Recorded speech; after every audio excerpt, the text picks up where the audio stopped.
Okay, so now we're going to take what we learned yesterday and apply it. You guys have calculators? No.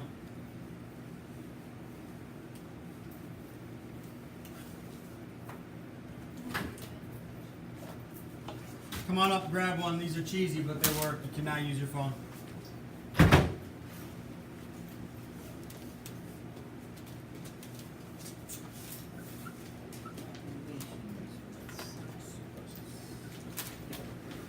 Alright. Calculations with sig figs. Again, it's not super exciting, kind of dry, but we got to get through it because it's a skill you need to.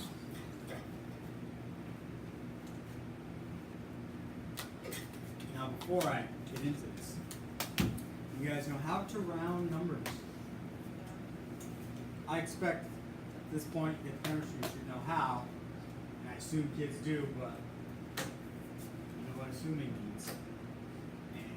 Sometimes kids don't know how to round. So what's the rules for rounding? Let's review. 5 or more, add 1 more. I literally have never heard that. You have it? Nope. How have we not heard that? That's what we were told. I'm sure that's what you were 5 or more, taught. add 1 more, 4 or less, you digress. Yeah. 5 or more, add 1 more, 4 or less, you digress. Now, what's digress mean? Get quiet. Stop. Stay the same, right? So, I like that. Yeah, I never. And if I did learn it or heard it, I totally forgot about it. What's that? Right. I mean, 4th period is a long time for me. So, I mean, I just, at this point, I just, you'll see as you you just know stuff. You don't remember all the tricks or whatever. So, yeah, if it's a 5 or higher, you increase the number. If it's a 4 or lower, you keep the number the same. I assume everybody gets that, all right? But let's just remember that. Okay, here we go. I'm going to write simple multiplication problem on board. Here we go. 0.022. Oh, someone give me a unit for something. Grams. Grams, sure. Let's attach units here. Times 0.137 grams.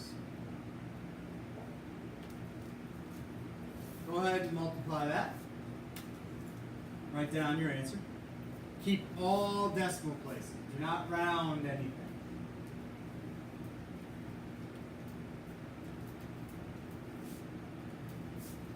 Write down the whole number. If you have the little rinky-dink calculators, it should be enough decimal places. Okay. Talia, what'd you get? 0.00314 grams. 0.014. It's 3 0. Say it again, sorry. 0.03014. Got it. Okay. Actually, what would the unit be? Would it be grams? Wouldn't it be grams squared? Yeah, grams squared. Okay.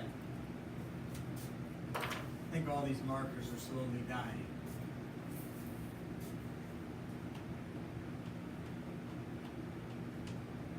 Okay. Write this down. Let's go with 1.50 liters divided by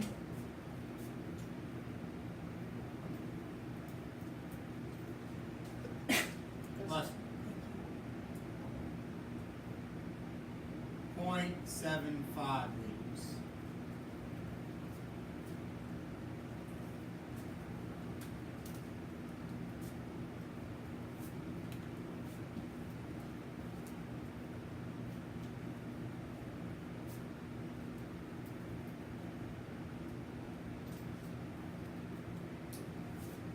And what you get? Is that exactly what it says? It says the number 2. Anybody get a different answer? Just the number 2, right? There's no decimals or anything? That would just be liters. But technically the liters would cancel out. Whatever, we'll leave that for now. Okay, I'll give you another example. Don't worry, I'm going slow on purpose and I'm going to show you how this works. I'm just giving you examples here. I'm just making these up, that's why it's taking me a second. We'll do another multiplication, I guess. Let's go with 0.456. Let's go with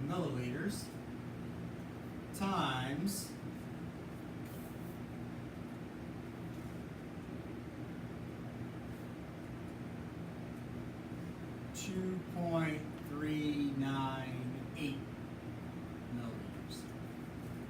Yeah.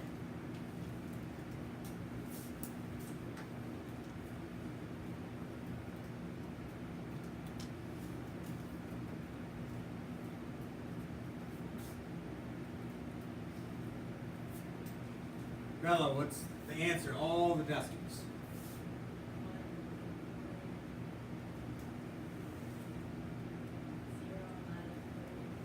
0.93. 488.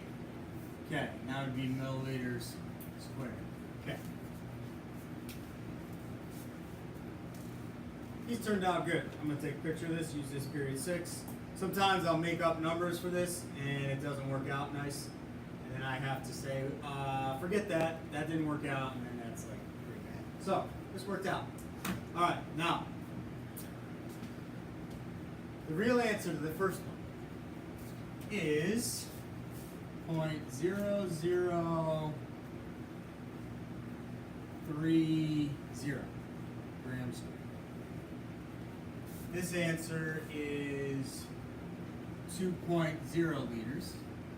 And this answer is 1.09 milliliters squared.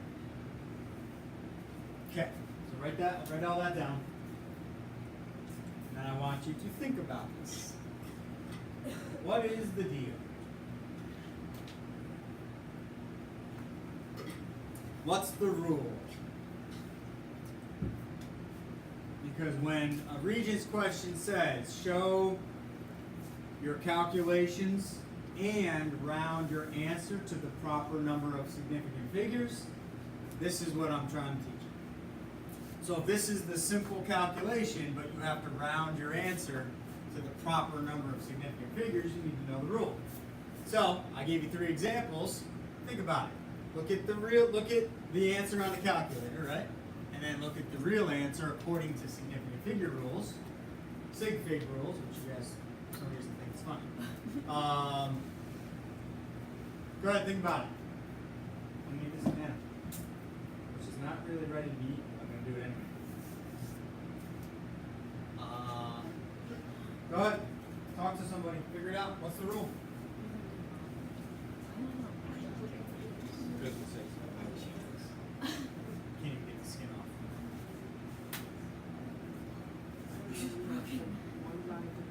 Go ahead, talk to somebody. Figure it out. I want you guys to teach.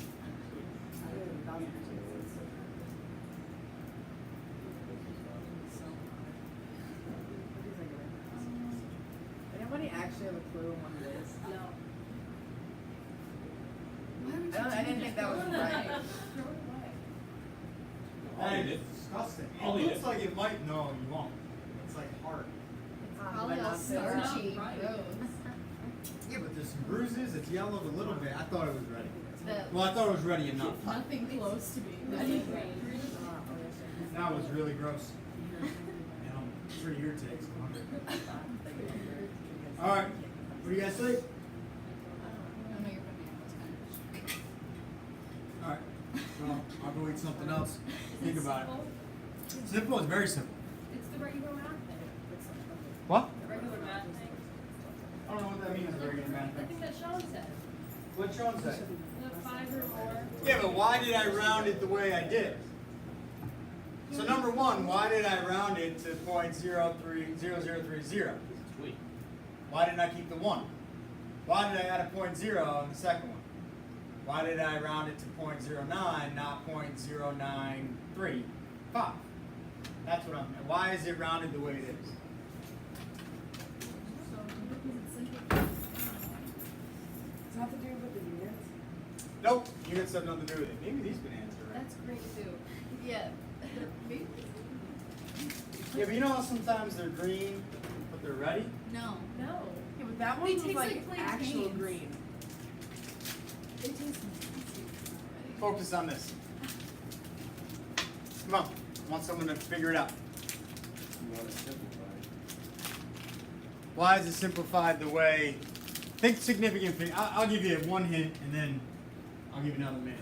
Count the number of sig figs in all the numbers, and then count the number of sig figs in the answer.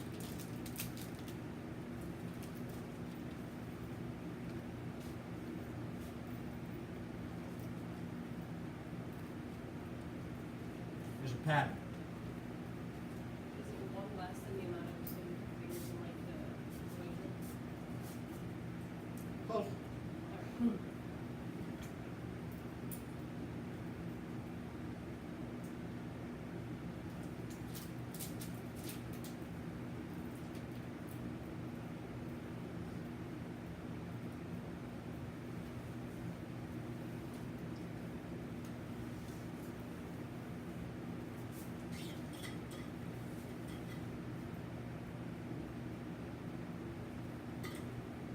Wait, can you repeat your hand? What did you just say? Yeah. How many significant figures are in each number, and then how many significant figures are in the answer? That's the key.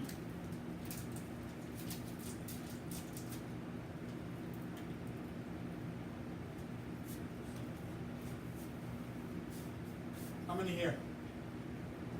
Two. How many here? Three. How many here? Three. How many here? Two. How many here? How many here? Three. Four. How many here?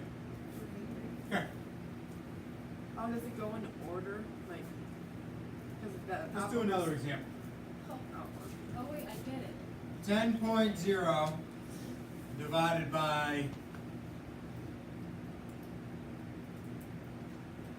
2.5.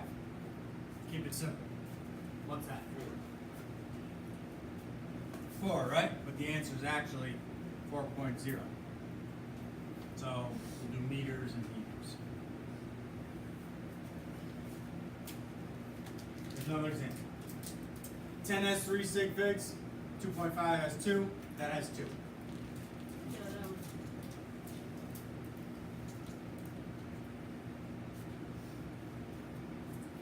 It's got as many as its lowest. That's it. That's the rule. What'd you say? It's got as many sig figs as its lowest. The lowest thing in the Yeah. Say it again, Sean. It's got the lowest amount of sig figs as the lowest thing in the equation. Right. So out of the two numbers, you are multiplying or dividing. The lower number of sig figs, that's what you round your answer to. That's the rule. I can write rules out, but I don't think it's very helpful. I think it's better to see it and have one of you guys say, oh, okay, I get it, and explain it, and hopefully everyone else can catch on. So out of 2 and 3, 2 is the lowest, so that gets 2. Out of 3 and 2, 2 is the lowest, so that gets 2. How many sig figs here? Right here, just 1. That doesn't cut it. It's got to be 2. 3 or 4, you got to go with 3. 3 or 2, you got to go with 2. It's almost always 3 or 2. On Regents questions, if you have to do a calculation and they tell you to round using sig fig rules, it's going to be 2 or 3. I saw 4 once. Okay? So that's the rule.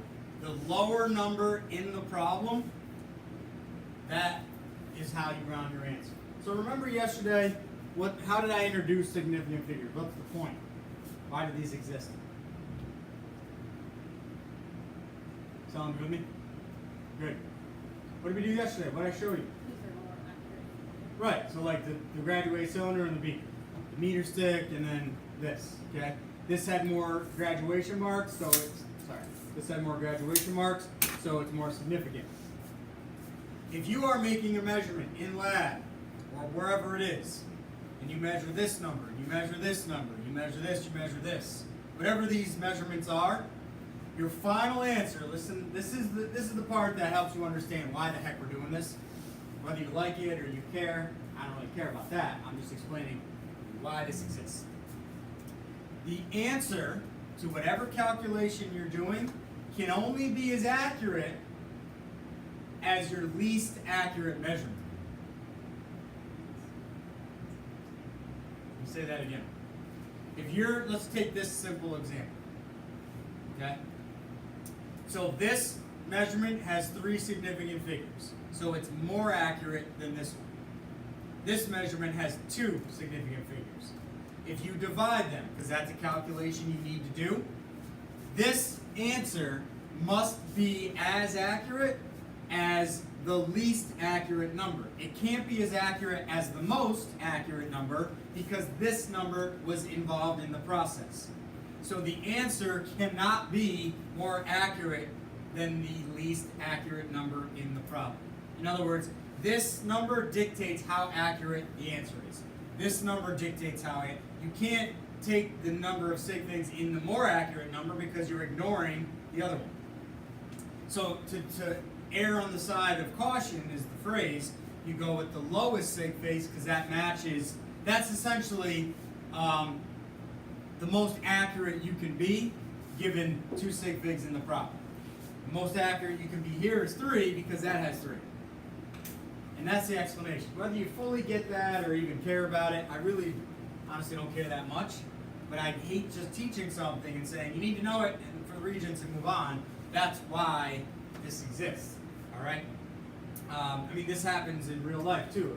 Carpenters or anybody's measuring something, you can't just round an answer to something that's more accurate than what the tool is that you measured. In other words, if you use this in a measurement, you can't round this to 1/16 of an inch. It doesn't even have 1/16 of an inch. So the best you can do is 1/8 of an inch. That's what these marks are. That's what I'm trying to say. So your measurement tool, whatever it is, that dictates how accurate your answer is, whatever you're doing. So that's why it's the lowest number. So again, whether you like that or whatever, you know, I don't care too much about that. I'm just explaining why we're doing it and why this rule exists. So I'm not going to spend any more class time on this. You can practice this on the worksheet. So if you need to write the rule down, please write it down. You just round your answer to the lowest number of sig figs, and that's how we do it. So the first question, you're just telling me how many significant figures in the number, just like last night. Number 3 is a whole bunch of calculations like this. And then number 5 is similar to number 1.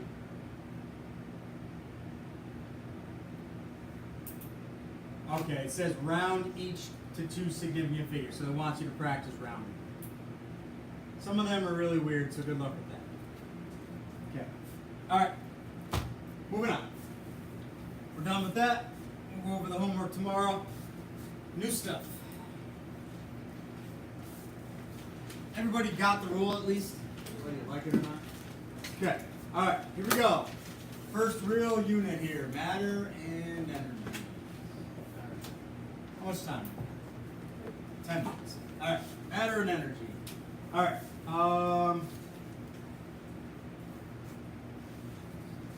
Let me make sure I really did all that. Oh, what are the 3 allotropes of carbon? Buckyball. Diamond, graphite, buckyball. Why are they called allotropes? What's the difference? They have the same. Their atoms are arranged. Right. So they're all made of carbon, but the way the atoms are arranged, diamond kind of looked like a pyramid, sort of 3-dimensional pyramid. How's graphite look? Flat sheets that can break because they have weak forces, and that's how you can write with it. And then buckyball? Like a soccer ball. Like a soccer ball or a sphere, right? So based on how the particles are arranged, it changes how it looks, right? Just real quick. Diamond is what color?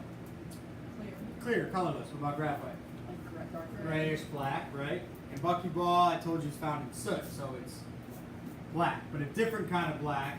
So like something that's burnt or soot is more black than graphite. Would you agree? Yeah. Like it's darker black. That makes any sense. So that the reason they look the way they do is because the way the atoms are arranged. Okay, what's the hardest out of the 3? Fine. Who do you think is the softest? Actually, yeah, it's kind of hard to tell. I think it's actually buckyball, but graphite's very soft and kind of slippery too. Did I tell you graphite conducts electricity? Yeah. I do. Okay. All right. So again, the way the atoms are, that affects the properties. All right, we're good with that. All right, let's talk about these 2 words, matter and energy. What's matter? What's the matter?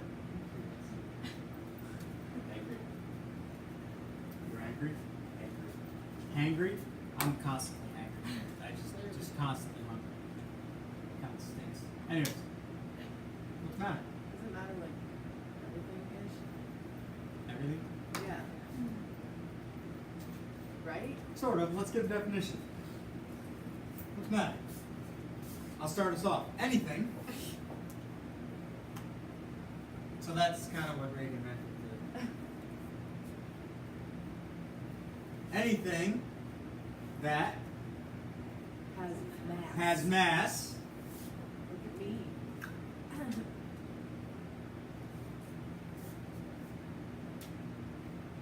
What's mass? Wait. Oh, you just shot me in the heart. Just took away part of my soul. It takes up space. Hold it. Yes, but we have to address what she just said. Anything that has mass takes up space. Okay, let's back up. What is the difference between mass and weight? Weight is how much something, how heavy or light it is. Mass is, I don't know what it is. So if I put this on a scale back there, the scale will give me the mass in grams. So isn't that kind of like how heavy it is? But keep going with that. You know because you took earth science. I'll give you a hint. Your mass on Earth is the same as your mass on the moon. Your weight on Earth is not the same as your weight on the moon. Check the hammer open center. Kind of. That's just without gravity. But gravity plays a part. Weight is based on the gravitational pull of the planet or celestial object you're on. So if you're on the moon, the gravity is much less than on Earth. If you're on Jupiter, the gravity is way more than on Earth. So if you're, let's say you're 100 pounds on Earth, I forget the conversion, but you're like 300 pounds on Jeopardy. Or Jeopardy? What? Why did I think of that? Jupiter. I was thinking of Jeopardy. I think I was going to say this is like a Jeopardy question. That was funny. So on Jupiter, sometimes I do that. Kind of like when I wrote UAS. Got a lot in my mind. It's all scrambled. Sometimes it doesn't get out in the right order. So anyways, on Jupiter, not Jeopardy, that's not a place, that's a show. Anyways, Jupiter, you'd be like 300 pounds. What about on the moon? Yeah, I should know this. I teach astronomy sometimes. Who's gonna get 50 pounds? Yeah, it's something like 60 pounds, all right? So, yeah, so it's, so let's say I weighed 100 pounds and then I went to the moon and then got on a scale and I said 50 pounds. Did I lose 50 pounds? No. No. It's the gravity isn't pulling down on me with as much force. So, in here we say mass. It's just important to know that. Weight is affected by gravity, and there's a gravitational constant for the Earth and the Moon and all the planets. So anyways, we get away from, we don't need to mess around with weight. Physics, they have to deal with that sometimes, or a lot, I should say. Mass is a lot easier, and that's always in grams. So whatever my mass is in grams here, it's the same anywhere else. Not that I'm going to be going anywhere else except Earth, but that's the difference. So yeah, anything that has mass, what's this mean? Takes up space. Yeah, but there's another word for that. This is like the definition of something. Volume. Volume, good. So this is volume. Okay, that's volume. You know what the definition of mass is? No. The amount of matter something has. So it's kind of like, kind of silly, right? So matter is anything that has mass, but mass is how much matter something has. So what has more matter? An golf ball or a tennis ball? It's an golf ball. What would you guess? Golf ball. I'd guess a golf ball, right? Tennis ball's hollow. Okay. So anyways, but the amount of mass size plays a little bit of a role, but really, when you start talking about mass and volume, this should pop in your head, I hope. If I had a piece of styrofoam the size of this desk, it would be have significantly less mass than this desk. I can lift that up easily. Probably with like a couple fingers. But the desk I can't. I wouldn't be able to do it. I probably wouldn't be able to lift it up. What am I getting at? Two things, same size. One has much more mass than the other. So like a bowling ball and A water volleyball, are they comparable in size? Probably close. Depends on what it's made of. Yep. What can you calculate if you know the mass and volume of something?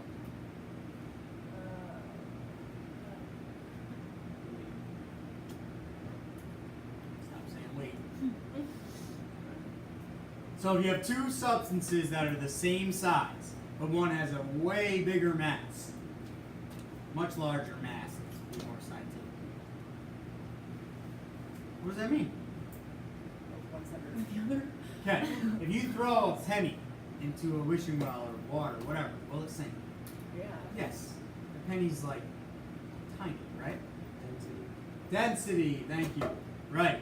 Okay? But if you had an entire tree and you threw that in the water, it'd probably float. So the tree has a much larger mass, but it floats, and it's way bigger. The penny's little, much smaller mass, but it sinks because of density. So matter, has anything that has mass takes up space.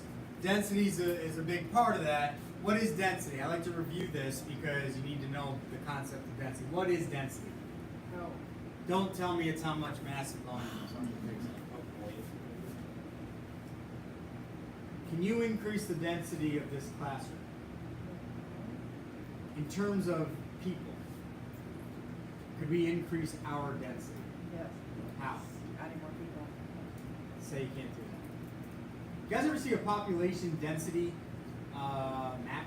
People get fatter. No. How many? You said yes to a population density? Okay, what does that show? You don't know. Okay. I don't know how to draw New York State. It looks kind of something like that. Okay? That's not so bad. Okay. That's the NSY. Huh? He said that's the NSY. Yes, NSY. Okay, what's down here? New York City. We live here. Population density kind of looks like this. And this would just be solid. There's so many people down here, all the dots would blend together. And then the rest of the state is kind of, and then you have a little clump for Syracuse, a little clump for Buffalo, but the rest of the state would look like that. So you have a little bit in Albany area, a little bit in Syracuse. Actually, Buffalo's pretty big, and then New York City and Long Island would just be one blob. There's so many people. Okay, so what's population density show? Concentration. Concentration of people. So what is density?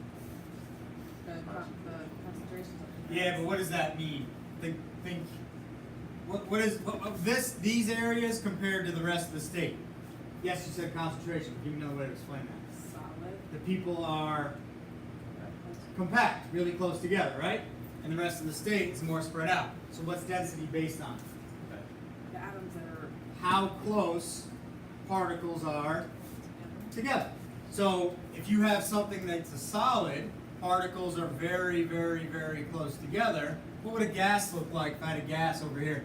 one here, one there. Yeah, that would be like the rest of the state, right? So I'm spending a little time talking about density because it's important to understand before we even get into the unit, simple things you should have learned in middle school or before you got here. And if you didn't, that's all right. We're going to learn it now.